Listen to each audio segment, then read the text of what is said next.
दूसरा अध्याय। देवराज को शिवलोक की प्राप्ति।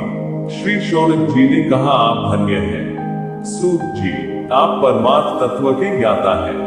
आपने हम पर कृपा करके हमें यह अद्भुत और दिव्य कथा सुनाई है। भूतल पर इस कथा के समान कल्याण का और कोई साधन नहीं है। आपकी कृपा से यह बात हमने समझ ली है।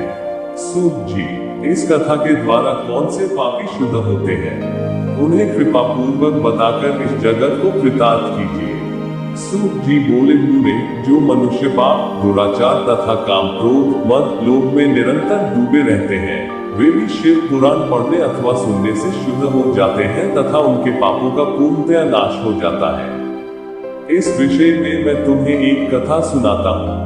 देवराज ब्राह्मण की कथा बहुत पहले की बात है। किरातों के नगर में देवराज नाम का एक ब्राह्मण रहता था। वह ज्ञान में दुर्बल, गरीब, रस बेचने वाला तथा वैदिक धर्म से विमुख था। वह स्नान संध्या नहीं करता था तथा उसमें वैश्य वृत्ति बढ़ती ही जा रही थी। वह भक्तों को ठगता था। उसने अनेक मनुष्यों को मारकर उन सबका धन हड़प लिया था। उस पापी ने थोड़ा सा भी धन धर्म के काम में नहीं लगाया था।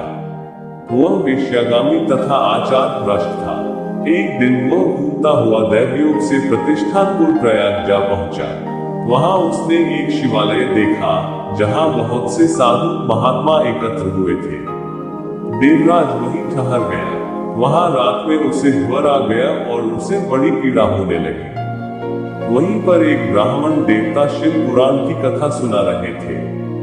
ज्वर में पड़ा देवराज भी ब्राह्मण के मुख से शिव कथा को निरंतर सुनता रहता था। एक मास बाद देवराज ज्वर से पीड़ित अवस्था में चल बसा। यमराज के दूत उसे बांधकर यमपुरी ले गए। तभी वहां शिवलोक से भगवान शिव के पार्षद गण आ गए। वे कर्पूर के समान उज्ज्वल थे। उनके हाथ में त्रिशूल, संपूर्ण शरीर पर भस्म और गले में रुद्राक्ष की माला उनके शरीर की शोभा बढ़ा रही थी। उन्होंने यमराज के दूतों को मार पीट कर देवराज को यमदूतों के चंगुल से छुड़ा लिया और वे उसे अपने अद्भुत विमान में बिठाकर जब कैलाश पर्वत पर ले जाने लगे तो यमपुरी में कोलाहल मच गया, जिसे सुनकर यमराज अपने भवन से बाहर आए। साक्षात रुद्रों के समान प्रतीत होने वाले इन दूतों का धर्मराज ने विधिपूर्वक पूजन कर ज्ञान दृष्टि से सारा मामला जान लिया। उन्होंने भय के कारण भगवान शिव के दूतों से कोई बात नहीं पूछी।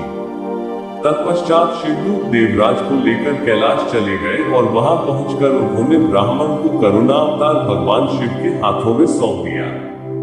शौनक जी ने कहा, महाभाग सूत जी, आप सर्वज्ञ हैं। आपके कृपा प्रसाद से मैं कृतार्थ हुआ। इस इतिहास को सुनकर मेरा मन आनंदित हो गया है। अतः भगवान शिव में प्रेम बढ़ाने वाली दूसरी कथा भी कहिए।